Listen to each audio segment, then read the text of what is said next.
I didn't know grief was funny until Sonia laughed when I broke down. It was 3:47 p.m. I still remember the exact minute the call came. My dad's condition had worsened, stage 4. The doctor's voice was steady, clinical. I felt like the air had been sucked out of the room. My knees buckled, and I dropped to the cold tiles of our kitchen, my breath catching in sobs. Sonia stood above me, holding her iced matcha, wearing her new gym set, and tilted her head like I was a crying toddler. "Brian? Seriously? You're crying?" she said, then snorted. "God, you're so dramatic." That's when something inside me fractured. Not because she didn't hug me, not because she didn't kneel down and ask if I was okay, but because she laughed. It wasn't new behavior. Sonia had always treated emotion like it was a disease she was immune to, but mocking pain, that was new. I wiped my face, nodded silently, and stood up without saying a word. I didn't yell, I didn't beg. I just watched her scroll through her feed like my world hadn't just shattered. That night, while she did her 12-step skincare routine in our shared bathroom, I stared at her vanity. Row upon row of lipsticks, highlighters, powders, carefully arranged like a shrine to someone who never had to feel. I opened the drawer slowly. My toothbrush was buried beneath 3 layers of false lashes. I placed a blank envelope inside, not yet filled, not yet decided. The next morning, Sonia was already filming her "Get Ready With Me" reel while I reheated old coffee. She didn't mention yesterday, she never did. "You going to that boring hospital again today?" she asked, blending foundation over flawless skin.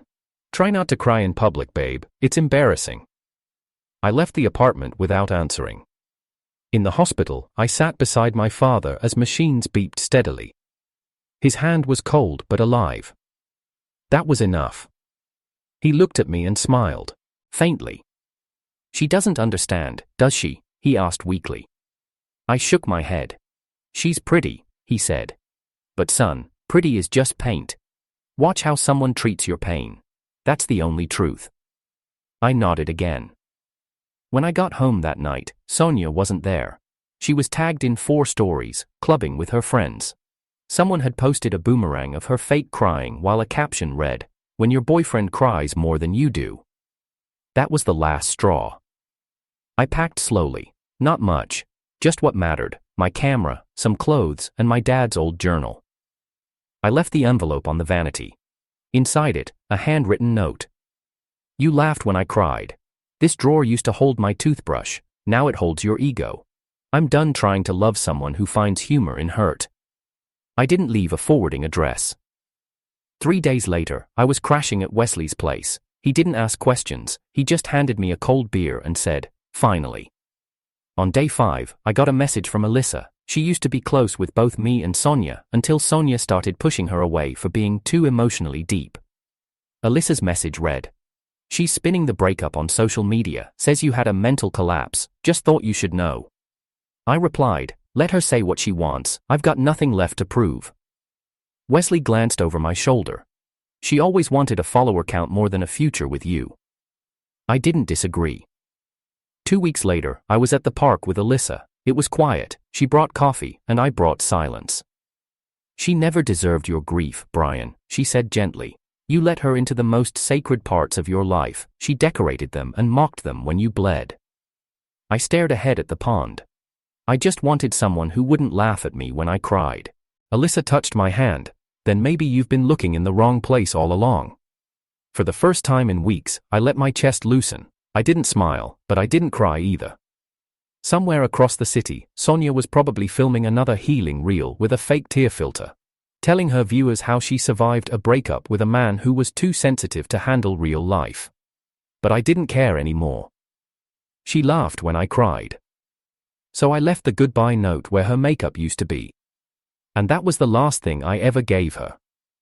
My name is Brian. I'm the kind of guy who always believed that if you love someone hard enough, they'll eventually love you back the same way.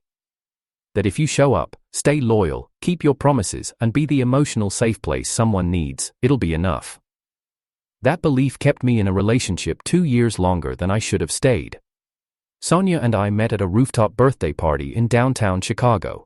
She wasn't supposed to be there. She was a +1 who showed up halfway through the night, wearing a cherry red leather jacket and glossy heels that matched. She didn't smile. She scanned the crowd like she was already bored of it. I remember offering her a drink. She looked me up and down, raised one eyebrow, and said, "Only if you're not the kind of guy who's going to ask me what I do in the first 5 minutes." I laughed. "Fair, then tell me what you don't do." She smirked. "I don't cry, I don't apologize, and I don't do broke boys." It was bold, blunt, borderline cruel. I liked her immediately. Looking back, I realize now, Sonia was a mirror ball, gorgeous, polished, fun under the right lights but sharp at the edges. You had to bleed to love her. The first few weeks were addictive. She was magnetic. Sonia could talk about fashion brands like a historian. She hated slow music. She never posted anything that didn't fit her aesthetic. We were chibus. Aren't just dating. We were a brand. Sonia told stories about how other guys had begged for her time, showered her with gifts, made playlists for her. She always rolled her eyes when she said it. "So needy, why do men always cry at the end?" I remember smiling at the time, thinking I was different. I wouldn't cry. We moved in together after 8 months. My lease was ending, and she hated her roommates. She claimed it was just logical. I'd like to think a part of her cared. Our apartment was modern, all black tiles and chrome. I let her decorate everything. We had candles that cost more than my running shoes. We had throw pillows I wasn't allowed to touch. The bathroom vanity had 3 shelves, all hers. I got a toothbrush cup and a drawer. At first, I didn't mind. Sonia had her system, her colors, her process. She filmed makeup tutorials on Saturdays and cleaned nothing afterward. I handled the mess. I always did. If she ordered takeout and forgot it on the balcony overnight, I'd throw it out. If she didn't do laundry for 2 weeks and said, "Ugh, I have nothing to wear," I'd wash her clothes while she scrolled on her phone. If she left used makeup wipes on the sink, I'd wipe the stains off the marble with a quiet sigh. She wasn't lazy. She was curated. That's how she described it. "I'm a lifestyle," she'd say. "You knew this when you signed up."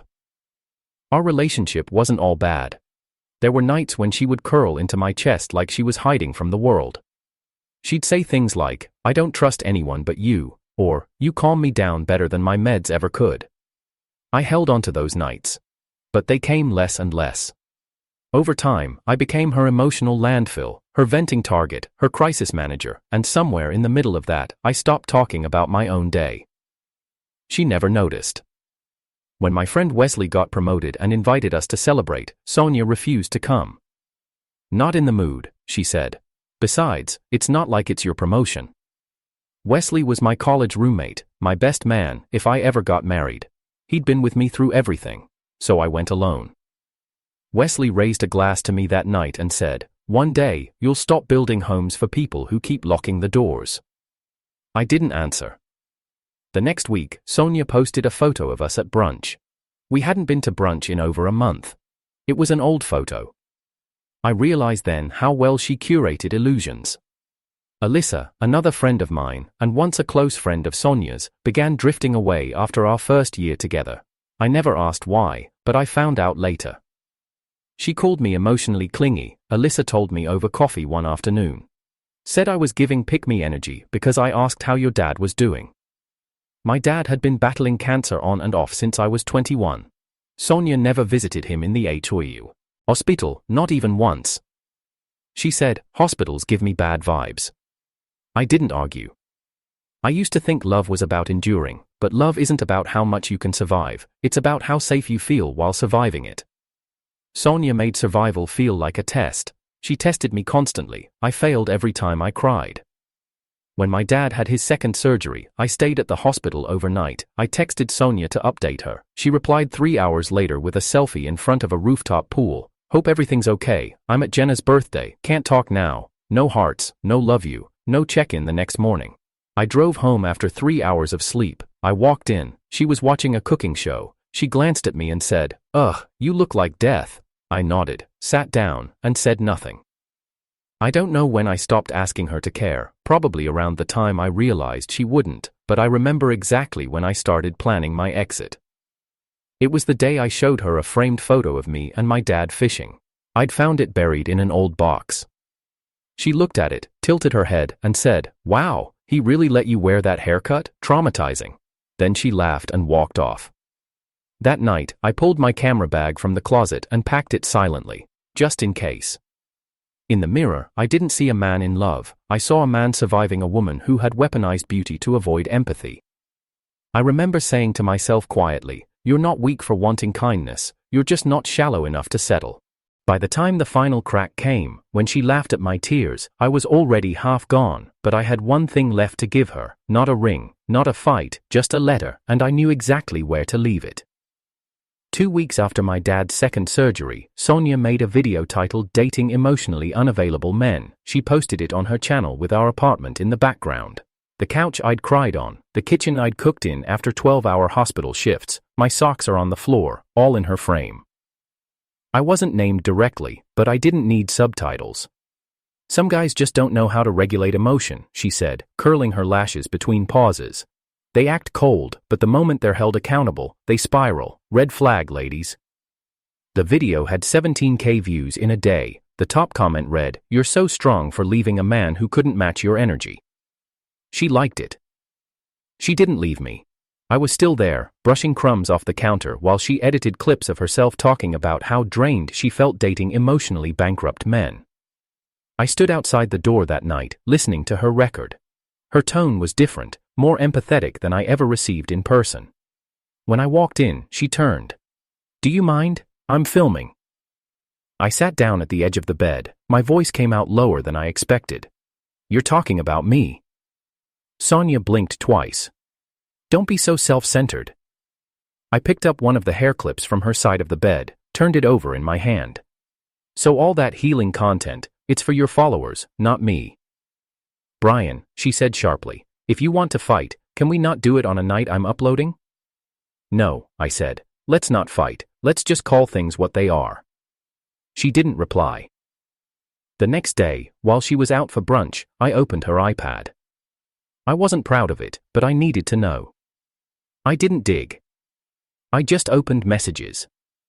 The first 3. Eid was with a contact named Jenna.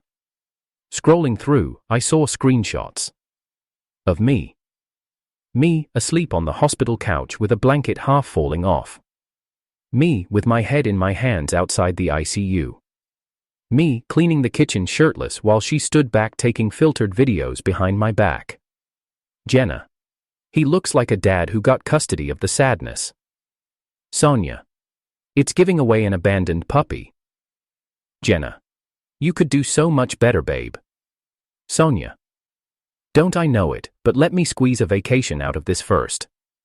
I put the iPad down like it burned me. There was no confrontation. I didn't flip a table or shout her name, I just left the room and sat on the balcony, staring out at the skyline I had once dreamed of sharing with someone real. When Sonia came home, she tossed her purse on the counter and asked, "Why didn't you pick up my dry cleaning?" I didn't answer. She frowned and looked around. "Are you sulking again?" I stood up, walked past her, and started putting my camera gear into its bag. She crossed her arms. "What now?" "Vacation, right?" I said without turning around. "Squeeze what you can out of this." She stiffened.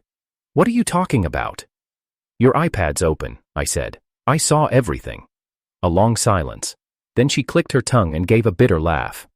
"Oh my God, Brian, snooping now? That's pathetic." I zipped the bag slowly. "Not as pathetic as being in love with someone who's been mocking me in group chats for months." "You're twisting things." "No, I'm just finally seeing them clearly."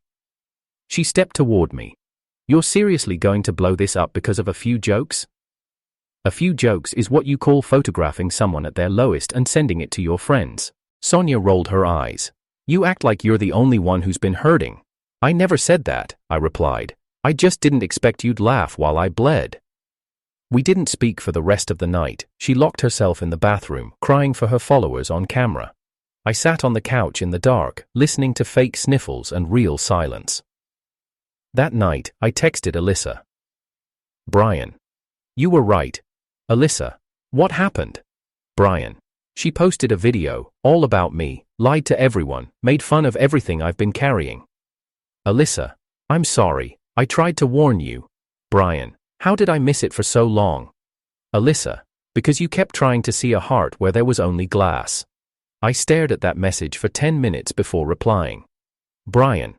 It cut me, didn't it?" "Alyssa. It did." The next week, Wesley invited me to a small dinner, just close friends. He said Alyssa would be there too. I hadn't seen her in person in months. She hugged me tight when I arrived. It was the kind of hug that said nothing and everything. "How's your dad?" she whispered. "Fighting," I said. "Always fighting." We didn't talk about Sonia until dessert. Everyone else had gone inside. Wesley was lighting candles for his balcony setup. Alyssa and I sat in the cold air, wine glasses between us. "She's not just unkind," Alyssa said. "She's the kind of person who only gives when eyes are watching." I nodded. And I kept thinking if I gave enough, she'd start caring without an audience. "She didn't deserve a single one of your tears, Brian." I looked at Alyssa and asked, "Do you think people like her ever feel regret?" Alyssa tilted her head. "Maybe, but not the kind that changes them. Only the kind that makes them post a cryptic quote in black and white." I laughed bitterly. "That sounds about right." "She'll cry the day she runs out of people who fall for her edits," Alyssa said. "And days. And when that day comes, it'll be too late." I looked down at my glass. It already is. When I got home that night, Sonia was filming again. Her camera ring light was casting a halo around her head. She glanced over and said, "Did you bring oat milk? I texted you earlier." "No," I said quietly. "You forgot, again." I didn't answer. The next morning, she posted a photo captioned, "Healing isn't linear, but I choose peace over performance." I stared at that caption for a long time, wondering how someone so invested in pretending could ignore the real wreckage of her choices. Then I walked into the bathroom, pulled open the drawer where she kept her setting spray, tucked in a blank white envelope. I haven't written the letter yet, but I knew what it would say. Sonia wasn't just someone who laughed when I cried. She was someone who taught me the exact volume silence reaches when it's weaponized. And soon, she'd learn how loud it is when the one who cleaned up her mess finally leaves without saying goodbye. I stopped talking around the third day. It wasn't a conscious decision. I'd just open my mouth, feel the words forming, then close it again. Some emotions are so dense, they clog your throat before they ever find language. Sonia barely noticed. Or maybe she did and chose not to. She filled the space with music, makeup tutorials, and stories about her new sponsorship deal with a skincare brand that sold empathy in a bottle. The irony wasn't lost on me. The quiet moments were the worst, not because they were empty, but because they weren't. Every silence was packed with something I wasn't saying. She laughed once while scrolling through her comments. Someone said I remind them of a young Blake Lively. That's kind of true, right? I didn't respond. "You know, ignoring me doesn't make you deep. It makes you bitter," she added without looking up. I stood in the doorway, staring at her back. "You ever think about how you speak to me?" She turned, annoyed. "Excuse me? You ever think about what it does to someone, to always feel like they're never enough?" She blinked. "This again?" "I don't want to talk," I said. "I just want to breathe in a room that doesn't feel like it's judging me." "You're so dramatic, Brian. It's exhausting." That word again, dramatic. She used it like a weapon, a way to trivialize anything I felt too deeply, and the truth was, I felt everything deeply: my dad's illness, my slow fall out of love, my fight to pretend I was okay while everything was decaying underneath. That night, I lay awake for hours, not crying, just staring at the ceiling and wondering how two people could share the same bed and live on opposite planets. When did I become the stranger in my own story? Wesley called the next day. "You sound like you're in a tunnel, man." "I'm in the bathroom," I replied. "Why?" "She's filming another video." There was a pause. "Brian, do you even recognize yourself anymore?" I thought about that for a long time. "No." He didn't offer advice. He knew I didn't need logic, I needed air. Alyssa texted me that evening. "Alyssa. Still breathing?" Brian. "Barely." Alyssa. "Want to talk?" Brian. "I don't think I know how anymore." She sent back a single voice note. I pressed play. It was quiet for the first few seconds, then her voice, soft. "Just remember, you were whole before her, and you'll be whole after her. You're not broken, you're just buried under someone else's noise." I replayed it 4 times. Not because I didn't understand it, but because I hadn't heard someone say something so kind in weeks. 3 days later, my dad took a sudden downturn. I rushed to the hospital alone. I didn't even think of waking Sonia. She'd scheduled a live stream for the morning and would have said, "Can you take an Uber?" Anyway, I sat next to my dad for hours, holding his hand, listening to machines beep and slow. He squeezed my fingers once, no words, just pressure, a final message without sound. He passed that night. The doctor delivered the news gently. I didn't cry immediately. I just stood there, numb, watching the bed as if it still held a future. When I got home, Sonia was applying eyeliner. "You smell like disinfectant," she said, wrinkling her nose. I dropped the keys on the counter. "He's gone." She froze, halfway through a winged tip. "Wait, what?" "My dad died last night." She lowered her mirror slowly. "You didn't text?" "No, you were busy filming." "I would have come if you said something." I looked at her then, not in anger, just disbelief. "You've had 2 years to show up. One funeral wouldn't change what you never gave." She didn't reply. I went into the bedroom, pulled open the drawer with her makeup, reached for the envelope I'd hidden there a week ago. My fingers trembled. The words weren't written yet, but they were ready. The next morning, I sat at my dad's desk, now mine, and began writing. "You said I was dramatic when I cried. That weakness wasn't attractive, but real strength isn't how loud you are when you're praised. It's how you hold someone when they're falling apart, and you let me fall, over and over, then I filmed it. You told your followers I was emotionally unavailable, but what you really meant was, I stopped making you feel adored when you stopped deserving it.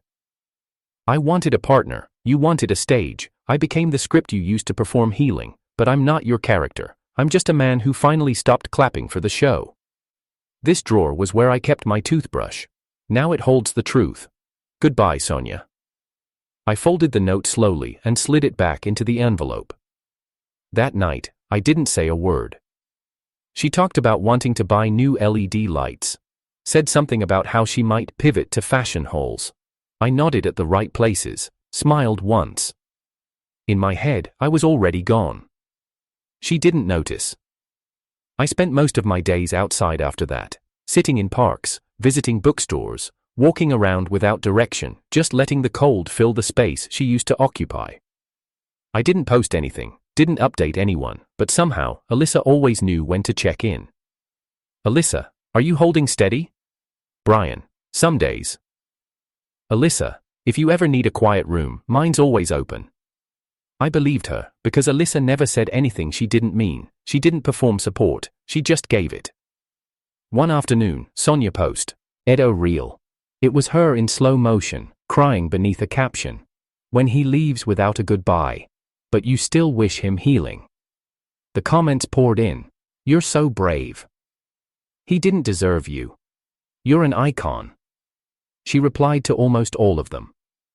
That same night, I quietly packed my remaining things, took my dad's journal, my hard drives, my clothes, my copy of East of Eden. Left the keys on the counter, and slid the envelope into the drawer next to her foundation. When I closed the drawer, I stared at it for a moment, not because I had doubts, but because I had spent so long trying to build a future with someone who never learned how to hold the past. Then I walked out. No goodbye, no post, no trail to follow. Just silence, finally mine again. It had been 3 weeks since I left the apartment. I hadn't blocked Sonia, but I hadn't reached out either. The last thing I posted was a black screen with a quote from my father's journal: "The loudest goodbyes are the ones no one hears." The silence that followed wasn't peaceful, it was eerie, too quiet, no tantrums, no accusations, no threats. It made me suspicious. Wesley noticed first. "She hasn't done a healing vlog in a while," he said, scrolling her profile as we waited in line at a food truck. "You'd think she'd be milking the heartbreak content." I shrugged. Maybe she finally ran out of versions of the story to twist. Wesley frowned. Or maybe she's cooking something bigger. That night, curiosity got the better of me. I opened her page. Nothing new in 6 days, that was unheard of. Sonia posted like her career depended on it, which it kind of did. Then I checked a gossip forum I remembered she once obsessed over. That's where I saw it. Someone had anonymously posted a blurry screenshot from Sonia's archived story. He emotionally abused me for 2 years. I'm finally breaking my silence. My stomach turned. The post had over 10,000 views. The comments were brutal. Typical toxic man. He probably manipulated her behind the scenes. Gaslighting 101. I knew exactly who he was. She hadn't named me. She didn't have to. People put the pieces together. Same apartment background, same vague timeline, same subtle mentions of my job. It didn't take long before someone tagged my company's page, then came a direct message, then another, and another, all from strangers, all with the same venom. I hope you lose everything the way you made her lose her mind. She deserves better than a coward like you. Funny how you were silent when she was crying every night. I stared at the screen, pulse pounding. I hadn't said a word since leaving. Not one post, not one accusation, not even a sigh. But silence, apparently, was a crime. The next day, my boss called me in. We received some emails. He began cautiously. I know you've been going through personal matters, but Brian, you need to address this. I haven't done anything wrong. I believe you, he said, but the internet doesn't wait for facts, it thrives on assumptions. I left the meeting with my ears ringing. Wesley met me for coffee. She's trying to rewrite the entire thing, I said, hands shaking around the paper cup. Wesley nodded grimly. She's not just toxic anymore, she's dangerous. I didn't want to go public. I didn't want to defend myself with screenshots.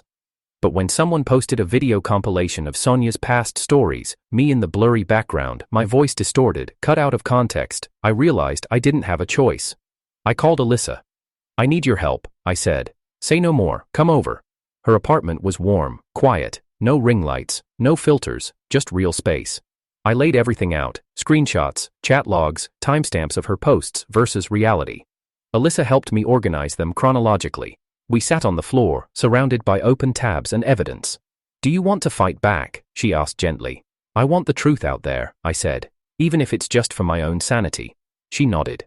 Then we do this carefully, no revenge, just receipts. Alyssa helped me film a quiet 2-minute video, no music, no drama, just me sitting with her dog curled at my feet. I spoke calmly, clearly, no accusations, just facts. I won't play the game of narratives, but I won't stay silent while someone rewrites my name, I said.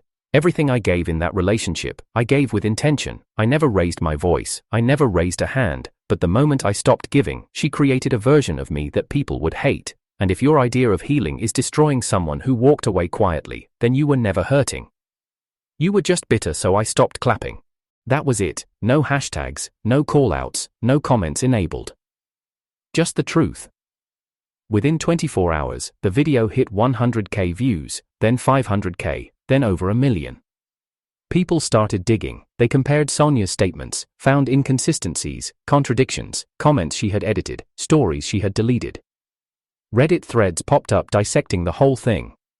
Suddenly, the tide shifted. People started asking questions. Why didn't she show any evidence? Wasn't she smiling in all her healing videos? Funny how her trauma coincides with her sponsor drops. The backlash was swift. Sonia posted a black screen story. Taking a break. Please respect my privacy. Wesley called me that night. You didn't just defend yourself, he said. You exposed the truth without sinking to her level. That's rare. But I didn't feel victorious. I felt hollow. Because the damage was already done. People believed her long before they questioned her. And somewhere out there, another guy just like me was still staying silent, hoping the truth would speak for itself. A week passed. I thought the storm was over, until Sonia showed up. At my father's grave. I was standing alone, flowers in hand, just as the sun dipped below the tree line. I heard footsteps on gravel, turned around. She stood in a long beige coat, sunglasses hiding half her face. I wanted to say goodbye, she said softly. Too late, I replied. She took a slow step forward. You didn't have to humiliate me. I didn't. I told the truth. Her voice tightened. You made me look like a liar. I stared at her. You did that all by yourself. I was hurting. No, I said, you were controlling the narrative. And now that you can't, you're playing victim again. She looked down. I lost everything. I nodded. And I lost the version of myself that trusted people like you. She reached into her coat pocket and pulled out a small photo. The one I had once taken of her when we visited a lake up north. She held it out. I kept this. I don't know why. I didn't take it. I hope one day someone looks at you and doesn't flinch, she whispered. They already do, I said. Her name's Alyssa. Sonia's face twitched, just slightly. She tucked the photo into the bouquet on the grave and walked away without another word.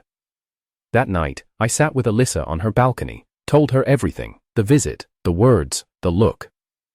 She didn't react, just held my hand, thumb brushing over mine. She lost the spotlight, Alyssa said quietly. You gained peace. And for the first time, I believed it. I finally believed that leaving wasn't running away, it was walking toward myself.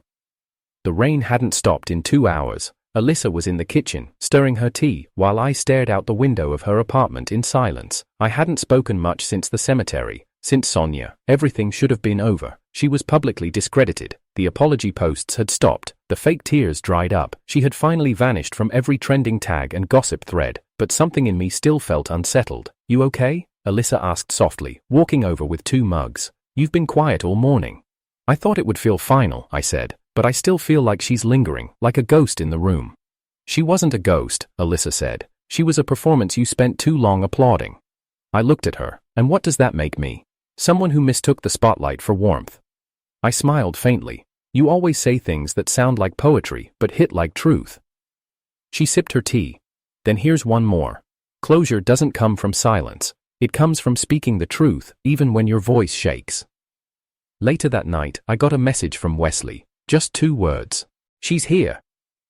I replied instantly. Where? The studio. She walked in like nothing happened. She's asking for you. Said she wants to talk. Alyssa was sitting across the room. She saw the look on my face before I even said it. Sonia? She guessed. I nodded. At Wesley's place. Alyssa stood up slowly. Are you going? I paused. I think I need to. Not for her. For me. She didn't stop me, didn't offer a warning, just held my eyes and said, don't let her twist what you've already untied. When I entered the studio, it was quiet. Dim yellow lights lined the edges of the acoustic panels. Wesley gave me a single nod from the booth and disappeared behind the glass. She was sitting on the black couch in the center of the room, hair straightened, the coat folded neatly on her lap, legs crossed, eyes unreadable. I sat across from her, no words, not yet. Finally, she broke the silence. You came. I didn't come for you, I said. I came to end something I should have ended a long time ago. She nodded slowly, like she'd been expecting that. I watched your video, she said. Then you already know the truth. I knew the truth before the video, she replied. I just wasn't ready to admit I was the villain in someone else's story. I raised an eyebrow. And you're ready now? Sonia leaned forward, elbows on her knees. I didn't come to beg, or twist anything. I came to tell you what I should have said the day you left. Which part? I asked. When you laughed at me? When you mocked my grief in a group chat? Or when you weaponized your followers to bury me alive in their comments? She flinched. I didn't know how to love someone who didn't need saving, she said quietly. You didn't chase me when I acted out. You didn't play the game. And instead of appreciating that, I punished you for not being like the others. I let that hang in the air. I was grieving my dad, I said. I gave you everything I had left. I know, she whispered, and I was too selfish to hold any of it. There was no music in the room, no dramatic thunder or cinematic moment, just the echo of words we'd both carried for too long. I read the letter, she added, the one you left in the drawer. I said nothing. It broke me, she said, because it was so calm, so final. You weren't trying to hurt me, you were just done. That's what healing looks like, I said. Quiet, clean, without needing applause. She swallowed hard. I thought I'd feel powerful telling my version first. I thought I could control the fallout. But control doesn't equal peace, I replied. And playing victim doesn't make you one.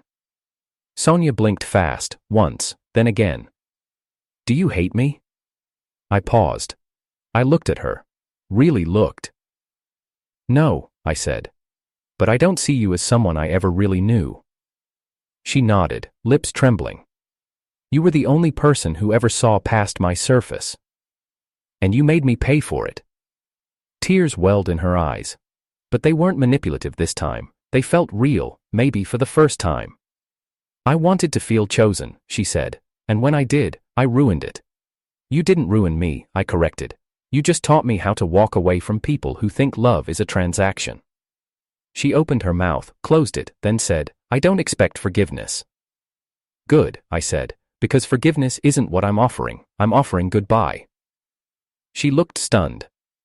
No last hug? She asked softly. No, I said, hugs are for beginnings, this is the end. I stood, so did she.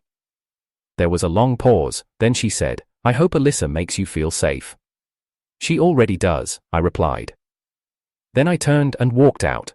Outside, the wind was biting, but it felt cleaner than anything I'd breathed in for the last year. I didn't call Alyssa, I didn't text Wesley, I just walked until I felt light again. 2 days later, I took Alyssa to my favorite bookstore. We wandered the aisles for hours, barely speaking, just exchanging looks and book spines we knew the other would like. At checkout, I bought a blank journal. What's that for? She asked. For starting something without carrying someone else's pages, I said. That night, I wrote the first entry. Grief doesn't ask permission, it just moves in. But healing, that asks you to unpack, to sweep the corners where silence grew mold, and today, I cleaned the last room. Weeks passed, Sonia disappeared from the internet, deactivated everything. Maybe she was healing, maybe she was hiding. I no longer cared. My company cleared me publicly. People apologized. Slowly, the world went quiet again. And in that quiet, I found room to grow. I started a passion project, photographing people in raw, unfiltered states. Emotion without performance. I called it uncurated. Wesley helped build the site, Alyssa helped with the interviews, it went viral within weeks. One day, I came home and found Alyssa on the balcony, painting her nails under the golden light. I sat beside her. You know what I realized today? She looked up. What? You never once tried to fix me. She smiled. You weren't broken. You were just buried. I kissed her then. No cameras, no captions, no angles. Just us. And for the first time in years, I didn't feel like a man trying to prove he was worth keeping. I just felt kept. 6 months passed. The world moved on, and so did I. Not with a roar, not with a viral hashtag, but with the silence of a man who no longer needed to explain himself. Sonia had vanished from public platforms. Every post is deleted, her followers are gone, the NINs that once clung to her vanished the second they realized her image couldn't be salvaged. Wesley texted me one morning with a screenshot. Wesley. She applied for a marketing coordinator job at a company 2 floors below ours. You want me to say something?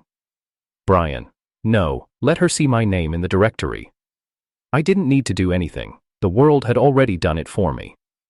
My photo series, uncurated, had blown up beyond anything I imagined. What started as quiet resistance became a full-blown statement. Major publications picked it up, mental health platforms reposted it with credits, college campuses began inviting me for talks. Every image I captured was raw, honest, no filters, and every single one carried a message underneath. We are not what they say about us when they leave. One afternoon, Alyssa and I were at an outdoor gallery where my latest exhibit was being previewed.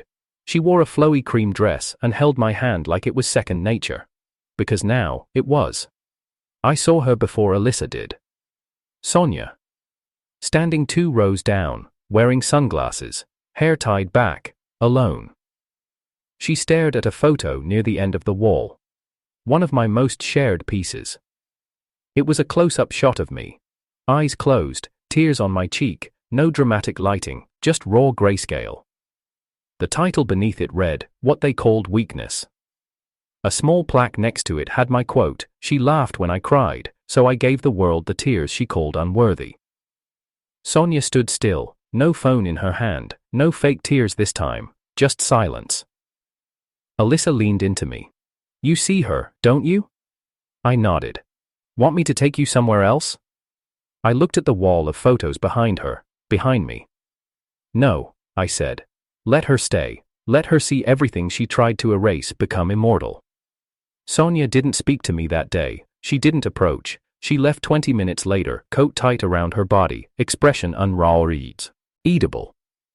I didn't need a dramatic confrontation. That wall said more than any screaming match ever could. 2 weeks later, I received a letter.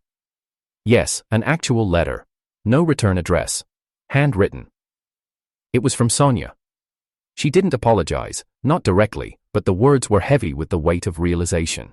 I always thought power was control. Now I see it as a presence. You were present, Brian, through everything, and I was only ever performing. I see your face everywhere, not in person, but in the faces of people who loved quietly, while someone else made them feel loud for hurting. I see now that you never needed revenge. You just needed the world to see the version of you I refused to show. And now they do, and I'll live with that. She signed it. Goodbye, for real this time. S. I folded the letter once, then slid it into the back of my journal, behind the original goodbye note I had written her. Not as a keepsake, but as evidence that she finally understood, and that I didn't have to say anything back. A month later, I stood on a TEDx stage, lights low, and the crowd waiting. My talk was titled, How to Heal When They Profit from Your Pain. I told my story in clean lines, no melodrama, just moments. The laugh, the betrayal, the silence, the drawer. I ended with one sentence. Revenge is loud when it's angry, but it's legendary when it's quiet, composed, and permanent. The room rose in applause, not for my suffering, but for what I'd built with it. Back home, Alyssa wrapped her arms around me. You burned so calmly, she whispered. I kissed her temple, because I had nothing left to scream. We stood in the kitchen, 2 mugs steaming, morning light pouring in. I think I'm ready, I said. For what? For a new chapter, one that doesn't start with trauma. Alyssa smiled. Then let's write it together. We started a non-profit, the Draw Project. Named after the place I left the truth behind. It supported people dealing with digital abuse, character assassination, emotional manipulation. It became a movement. People sent us stories, anonymous confessions, screenshots, letters never sent, and we published them, with permission, with protection, with power. One girl's note read, he told me my tears were too loud, so I left him a whisper, and now I sleep in silence. Another from a guy said, she posted about growth after breaking up with me, but your story reminded me, some trees grow crooked, doesn't mean they get to call it healing. Alyssa and I got married 1 year to the day I walked out of that apartment. No influencers, no cameras, just 27 people, soft music, and a framed quote from my father beside the aisle. Love doesn't laugh at your tears, it wipes them without making you say sorry first. When I stood beside Alyssa, I looked around and realized every single person in that room had seen me at my lowest, and not one of them ever used it against me. That was what safety looked like. The morning after the wedding, as we packed to leave for the coast, I opened the last box from my old apartment. Inside it was her candle, the one Sonia always lit during her fake live streams, still full, untouched. I held it for a moment, then walked to the balcony, unscrewed the lid, and dumped it into the trash. Alyssa watched me, arms crossed gently. Final funeral? She asked. I nodded. Final ghost. She stepped beside me. Do you ever think you'll forget her completely? No, I said. But I'll stop remembering the version of me she tried to create. 3 months later, the Draw Project won a Human Rights Award. I went up on stage to accept. Alyssa handed me the mic with a kiss on my cheek. I looked into the crowd and said, this all began with a laugh, but it ends with a legacy.